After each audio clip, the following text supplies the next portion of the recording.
이게 제 겁니다. 제 건데 제가 하겠습니다.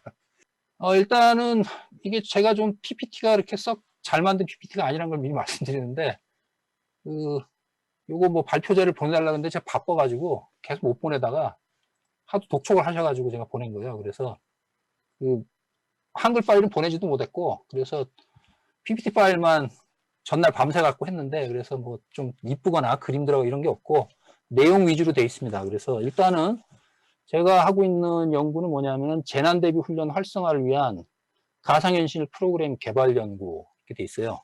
그래서 연구 목표가 뭐냐면은 재난과 가상현실이라는 학문적 주제의 융합을 통해서 효과성 높은 재난 대비 가상현실 프로그램을 개발하고 보급하기 위한 학술적 연구이다 이런 얘기죠. 그래서 여기서 이제 크게 세 가지 목표가 있는데, 첫 번째가 재난훈련 가상현실 프로그램 제작을 위한 시나리오의 개발. 교수님, 예. 발표 중에 죄송한데요. 예, 예. 지금 화면이 교수님 말씀하시는 것 쪽에 클릭이 안 돼 있나 봐요. 아, 그래요? 왜 안 보입니까? 아니, 이거 내용이 지금 연구 요약 화면으로 보여서요. 예, 예. 잠깐만요. 맞는 건가요?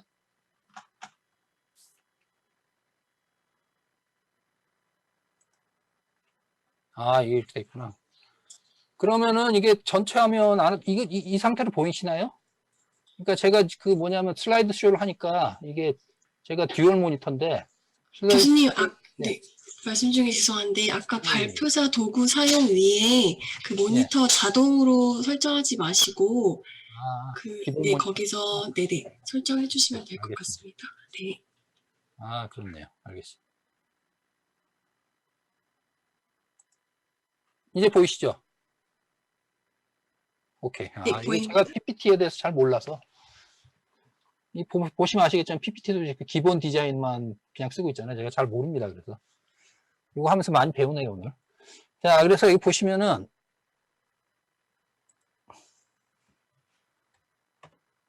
자, 그래서 연구 목표가 말씀드렸고, 첫 번째는 뭐냐면은 재난훈련 가상현실 프로그램 제작을 위한 시나리오의 개발. 요거는 이제 우리가 이제 그 VR 관련 문헌들을 쭉 찾아봤어요. 그래갖고 이 연구를 신청하기 전에 저희가 이제 공동 연구진인 그 건축학과 김종국 교수하고 제가 논문을 썼는데, 기존의 VR에 관련된 논문이 되게 뭐냐면 기술적인 측면이 되게 많습니다. 어떻게 하면 이걸 개발하고 뭐 좀 이런 거. 근데 실제로는 어떤 이걸 가지고 교육을 하거나 이럴 때는 그 콘텐츠가 상당히 중요한데, 저희가 이제 리서치 해봤을 땐 콘텐츠가 상당히 좀 부족하다는 느낌을 굉장히 많이 받았거든요. 그래서 아까 이제 차기주 교수님 연구팀에서도 그걸 만든다는 게, 사실은 지금 VR은 하나의 그 도구죠, 도구. 툴인데, 그 툴을 채워줄 수 있는 콘텐츠가 사실 그렇게 아주 많지가 않아요. 그러니까 거기에 목적에 딱 맞는. 그래서 저희는 그래서 시나리오를 개발하는데, 그래서 시나리오, 일단 이게 일종의 게임과 같은 거라서 이게 뭐 좀 하는 사람이 뭐 교육 훈련이지만 재미가 있고 이랬을 때 잘 할 거 아닙니까? 그래서 여기에 우리가 스토리텔링적 요소, 그리고 영화 시나리오, 그리고 게임과 몰입, 뭐 이런 거를 다 이제 넣겠다. 그래서 이 해당 분야 전문가들을 연구진으로 다 모셨어요. 그래서 그 다음 두 번째가 완성된 시나리오를 기반으로 재난 대비 가상현실 훈련 프로그램을 개발하겠다. 그래서 저희는 이제 프로토타입을 어떻게 하나 해볼까 지금 생각을 하고 있습니다. 그 다음에 세 번째가 재난훈련 가상현실 프로그램 보급의 제도 설계입니다.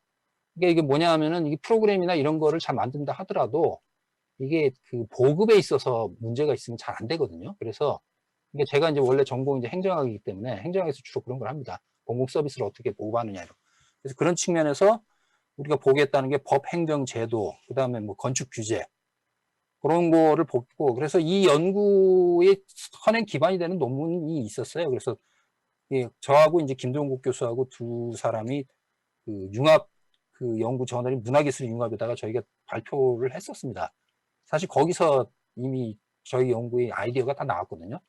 그거는 이제 확장시킨 거예요. 확장시켜갖고 저희가 시청에서 이제 그 선정이 된 건데, 연구 요약을 하자면 이제 여기 제가 방금 말씀드린 거죠. 그래서 저하고 이제 공동연구자 이 건축학과 김종국 교수하고 2018년 2월에 이제 문화기술 융합의 두 편의 논문을 발표를 했어요. 그래서 확대 발전시키는 겁니다. 그래서 거기서 이제 뭐 재난및 안전관리기본법 이런 것도 보고, 그래서 지진, 화재 이런 것들을 쭉 봤거든요. 그래서 이런 걸 가지고 하는데, 그래서 이게 가상현실 도입 방안 논문에서 현행 가상현실 연구의 문제점으로 제시를 했었습니다. 저희가 첫 번째가 정교한 시나리오 부족, 두 번째 시각적인 몰입감의 강화, 세 번째 화재 대비 필수 조건의 습득, 콘텐츠. 그래서 이 중에서 1번과 3번에 저희가 연구에 초점을 두고 있습니다. 저희가 기술적으로 뭐 이걸 가상현실 직접 개발하는 거는 사실 이제 또 우리 연구 과정에서 또 저희 연구진 중에 한 분과 잘하는 그 게임 회사가 있어요. IT 회사를 알아가지고 나중에 거기에다가 지금 맡길까 지금 생각을 하고 있는데, 그래서 이것을 기반으로 프로그램의 흥미를 높여서 프로그램 이수자들의 교육 성취도를 높이기 위한 요인들의 연구가 추가되는데, 이게 이제 뭐냐면 영화적 요인의 강화를 통한 스토리텔링. 이게 이제 강내현 교수가 저희 경성대 연극영화과 교수입니다. 그래서 연극영화과 교수이시고, 그 다음 게임적 요인 강화. 이 김정규 교수는 부경대 신문방송학과 교수인데, 이 게임 관련 논문, 그 다음 게임 규제위원회 그 위원도 하고 계시고, 그래서 이 분야 전문가예요. 그리고 가상현실과 현실 재난훈련의 동작 비교 분석. 그리고 이게 이제 전배환 교수가 스포츠 건강학과 교수고, 특히 전배환 교수가 이제 관심 있는 게, 이게 VR을 좀 연구해 보시면 아시겠지만, VR 이걸 착용을 하잖아요? 착용을 하면은, 착용했을 때, 착용하고 오랫동안 그걸 할 수 있는 사람이 있고, 그거 얼마 못해서 어지러워가지고 못하는 사람이 있어요. 그걸 이제 디지털 멀미라는 표현을 씁니다. 그래서 이 전배환 교수가 특히 관심 있는 게 디지털 멀미예요. 그래서 저희가 이제 1년 차 때, 실제로 서울에 있는 그 가상현실 게임장을 가봤는데, 그러니까 저는 그걸 했을 때 오래 했어요. 저는. 그러니까 뭐냐면은 저는 이제 놀이동산 가가지고 그런 거 타면은 굉장히 겁나거든요. 왜 그러냐면 이거 타다가 이거 혹시 떨어지거나 하면 나 죽는다. 이런 생각이 있어갖고 오히려 그게 겁나는데, VR은 이거 뭐 이거 느끼는 건 이거지만 내가 다칠 일 없다 그러니까 저는 아무 문제가 없는데, 제 동료 교수님들 했더니 한 10분 있다가 뭐 토할 것 같다 그러고 못하고 뭐 이렇습니다. 그래서 사실은 VR을 보고만 돼 있어서 지금 애로점 중에 하나가 디지털 멀미예요. 디지털 멀미. 그러니까 그것을 현실감 있게 그거를 기술적으로 강화하면 강화할수록 사람이 사실 그건 이제 눈에 하고 대뇌에다가 일종의 사기를 치는 거 아니에요. 실제 없는 걸 사기를 치는 거기 때문에 그걸로 인해서 이게 거부감이 발생할 수밖에 없거든요. 그래서 그걸 얼만큼 줄여주느냐, 이게 이제 기술적 이슈라고. 그래서 전배환 교수가 이제 특히 관심 있는데, 그래서 이런 거를 공동연구자 추가를 하고, 그 다음에 해외 안전 선진국 제도 분석, 이건 이제 제가 하는 걸로 해서 이런 식으로 이제 돼 있습니다. 그래서 저희가 2년 차예요. 2019년도에 됐습니다. 그래서 아까도 이제 코로나 얘기가 나오셨는데, 저희도 1년 차 한 전반기에 하고, 사실은 가상현실을 어떻게 보호할 거냐 관련해갖고 저희가 설문조사 서베이를 좀 하려고 준비를 하고 있었는데, 바로 코로나가 터졌어요. 그래가지고 그걸 못했죠. 그래갖고 저희는 1년 차 때 그래갖고 논문 같은 거 아무것도 못했습니다. 그러다가 2년 차 때, 야, 이러다가 이제 그래도 코로나가 어떻게 될까 했는데, 분위기 보니까 코로나가 오늘 연말까지도 갈 분위기라서 이러면 안 되겠다 그래갖고, 어차피 우리는 콘텐츠 위주 그거니까 들어갈 콘텐츠와 관련된 논문 뭐 이런 걸 미리 쓰자. 그래가지고 올 2월 달에 역시 융합학술연구지 문화기술융합에다가 2편의 논문을 발표를 했습니다. 그래서 하나는 1인 가구의 화재 예방 대책 연구, 그 다음에 하나는 이제 3D 건축 시각화 애니메이션의 공간감 표현에 관한 연구. 그러니까 1인 가구 화재 예방 대책 연구, 여기서 나온 거는 이제 그 콘텐츠화 해가지고 VR로 이제 적용시킬 수 있도록 그런 거고, 이 김종국 교수가 쓴 거는 VR의 기술, 이게 이제 시각적 기술을 어떻게 발전시켜야 되느냐, 이런 거에 관련된 이제 이론적 논문입니다. 그래서 여기서는 이제 제가 발표를 할 거기 때문에 김종국 교수하고 제가 같이 쓴 1인 가구 화재 예방 대책 연구, 그 내용을 이제 좀 소개를 하려고 합니다. 자, 그러니까 일단 핵심이 뭐냐면 1인 가구가 굉장히 지금 많이 늘어나고 있어요. 그러니까 제가 이걸 연구를 해보니까, 일단은 우리나라 같은 경우는 1인 가구가 증가하는 이유는, 일단 청년층은 뭐냐면 노동시장 진입기에 따라서 직장을 구했는데 자기 집에서 먼 데면 당연히 직장 근처로 가야 되겠죠. 그래서 택이고, 그 다음에 장년층 같은 경우는 알다시피 이혼율도 늘고, 그 다음 사별하는 경우도 있고 이래서, 그러니까 그런 걸로 인한 생애 설계 경험에 따라서, 그 다음에 노년층은 은퇴 이후 삶의 설계나 배우자 사별, 이런 이유로 이제 발생을 하고 있습니다. 그래서 여기 뭐 정확하게 써놨는데, 하여간 핵심이 뭐냐면은 1인 가구가 무지하게 늘고 있어요. 근데 이거는 우리나라만의 현상이 아니고 전 세계적인 현상입니다. 그래서 1인 가구 중과율이 가장 높은 나라가 어디냐면은 스웨덴이에요, 스웨덴. 스웨덴은 56%가 넘었습니다. 1인 가구 증가율이. 그래서 유럽을 보면은 유럽 국가들이 다 1인 가구 증가율이 높고 있는데 그 통계적인 수치를 잘 보면 뭘 할 수 있냐면은 소득 수준이 높아지고 선진국이 될수록 어떻게 되느냐? 1인 가구 증가율이 높아져요. 그러니까 우리나라도 지금 추세가 계속 1인 증가율이 높아질 수밖에 없는 상황입니다.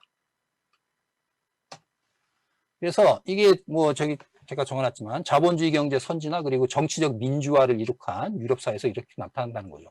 그래서 우리나라도 계속 1인 가구가 증가될 수밖에 없어요.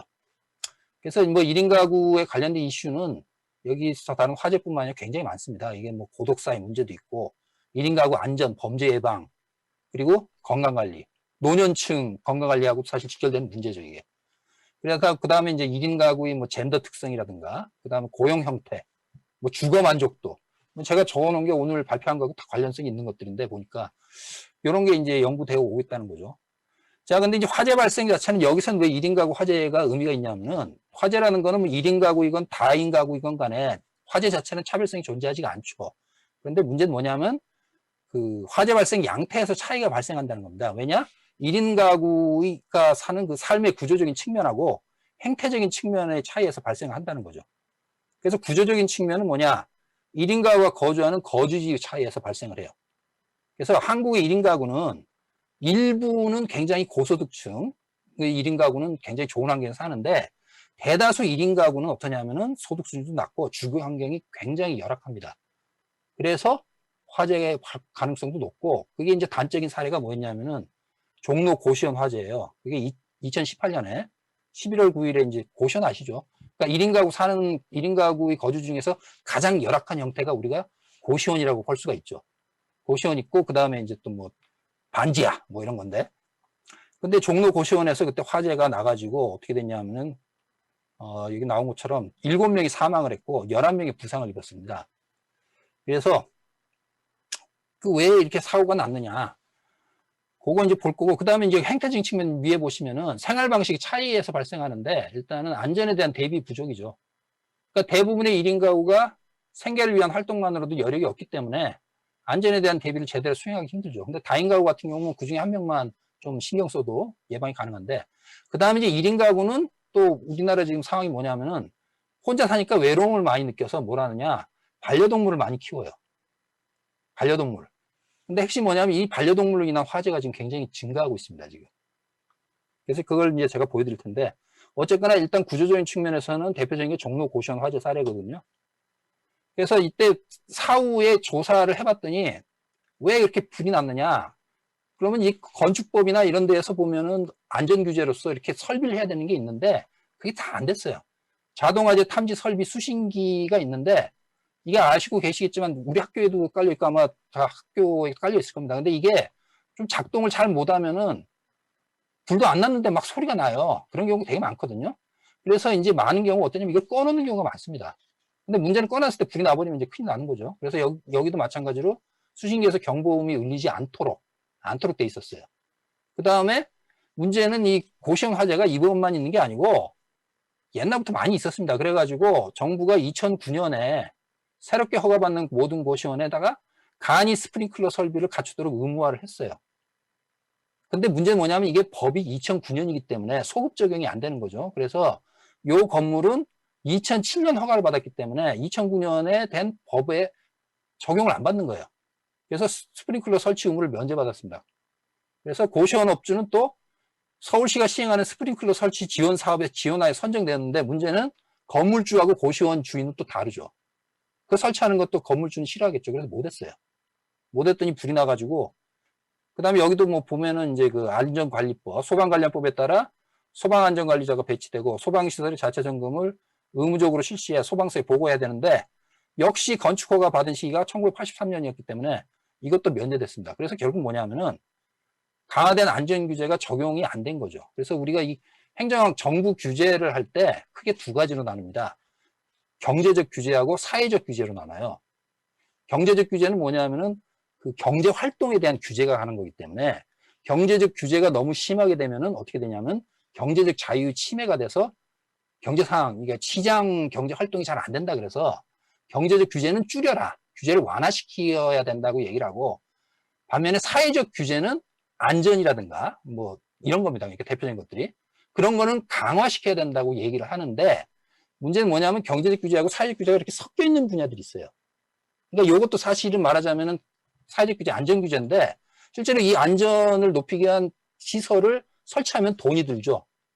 그죠? 그러니까 설치하는 입장에서 돈이 들기 때문에 또 경제적인 측면이 있다 보니까 이런 걸 당연히 해야 되는데 소급해서 안 하는 거죠. 근데 꼭 안 하면 꼭 거기서 문제가 터져요. 그래서 종로고시원이 이제 대표적인 사례였죠. 그래서 이제 행정학적 시각에서는 그러니까 이게 사회적 규제 같은 경우는 소급 적용, 예외를 절대 둬서는 안 된다. 뭐 그건 이제 제 논문에서 좀 자세히 했었고, 그 다음에 이제 여기서 이제 행태와 관련된 게 반려동물에 의한 화재 발생입니다.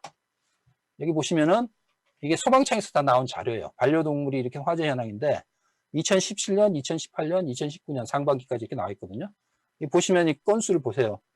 계속 늘어나죠. 그 다음에 다행히 뭐 인명 피해는 없는데, 왜냐하면 이제 반려견이 화재를 일으키는 건 뭐냐면은 주인이 없을 때 집에 있는 반려동물들이 일으키는 거거든요.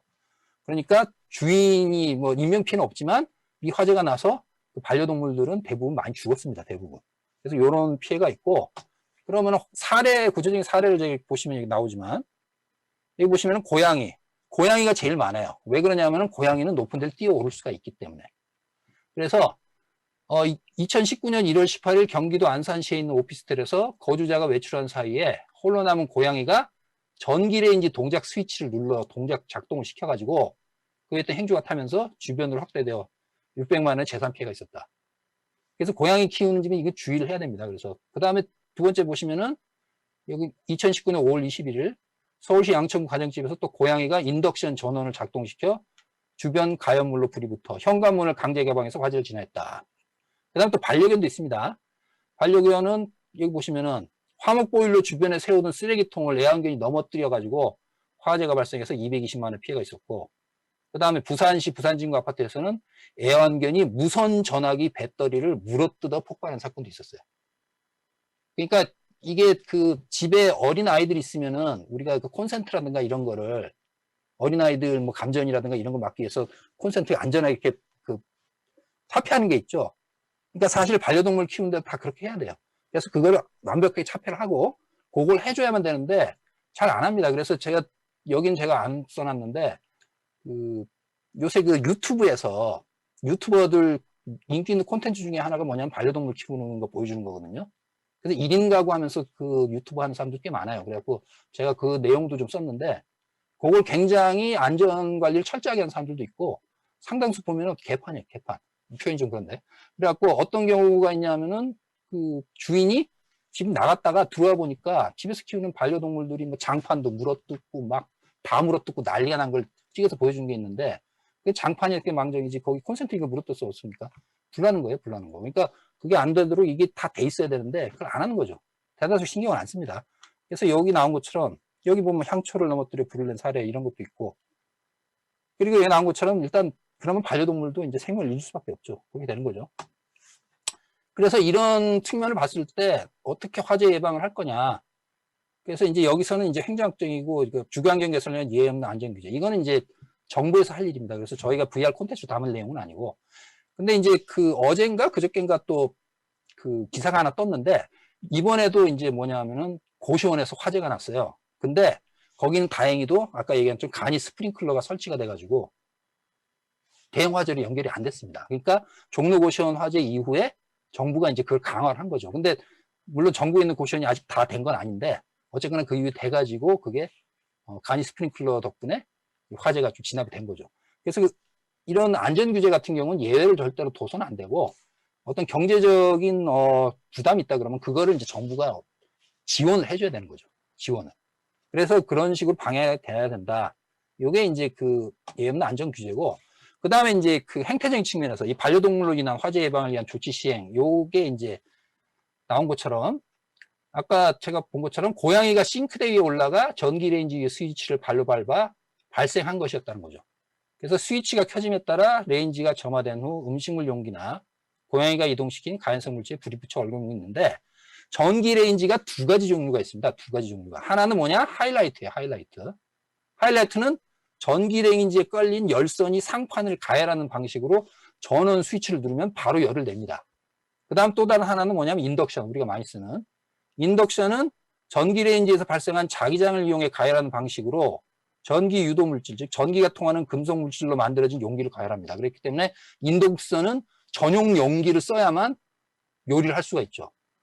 인덕션 전용 용기가 아니면은 이게 불이 안 들어와요. 그러니까 일반 프라이팬 올려놓으면 해보시면 아시겠지만 안 됩니다. 요리가 안 돼요. 전용 프라이팬을 올려야만 되기 때문에 따라서 인덕션을 사용하기 위해서는 일반 냄이나 프라이팬이 아니라 인덕션 전용 용기를 구입해야 하는 거죠. 그래서 인덕션인 경우에는 고양이가 스위치를 누른다 하더라도 전용 용기가 없으면 불이 안 나요.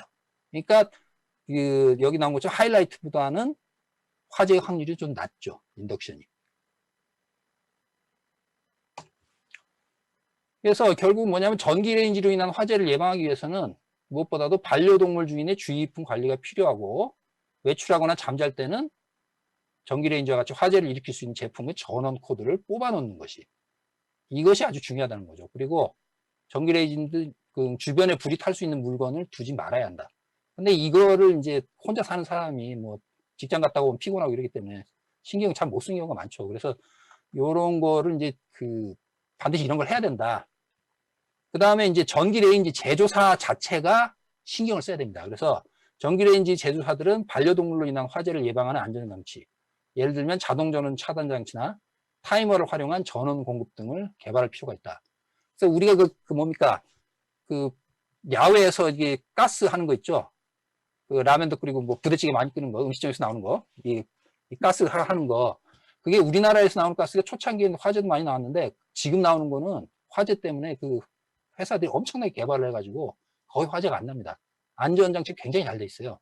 그래서 근데 지금 전기레인지 같은 경우는 이런 게 지금 사실 안 되고 있죠. 그래서 이런 거를 제조회사에서는 해야 되고, 그 다음에 이제 키우는 주인들이 여기 신경을 써야 된다. 근데 이건 말한다고 해서 뭐 모르죠. 그래서 저희가 이제 VR 콘텐츠를 만들기 위해서 이제 여러 가지 생각하고 있는데 이번에 논문 쓰면서 이거를 이제 만들려고 생각을 하고 있는 거죠. 그래서 반려동물 안전하게 키우기 위해 필요한 조치들을 홍보 영상을 만드는데 이거를 가상현실로 이제 만들겠다는 거죠. 가상현실로. 그래서 이런 거를 그러니까 우리가 재난, 화재 이거 예방하기 위해서 필요한 여러 가지 뭐 이런 것들이 있는데 그 중에 이제 1인 가구 제가 이제 연구를 하면서 이게 굉장히 큰 이슈구나. 사실 저도 이제 연구를 하면서 알았어요. 반려동물 때문에 화재가 이렇게 많이 난다는 거. 그래서 이런 거를 VR 콘텐츠를 만드는 거를 이제 저희가 계획을 하고 있습니다. 그래서 일단 들어갈 내용으로서 이걸 연구해서 학술지에 이제 발표를 한 거죠. 자, 그래서 뭐 다 됐네요. 네. 자, 공의 중지는 하겠습니다, 제가.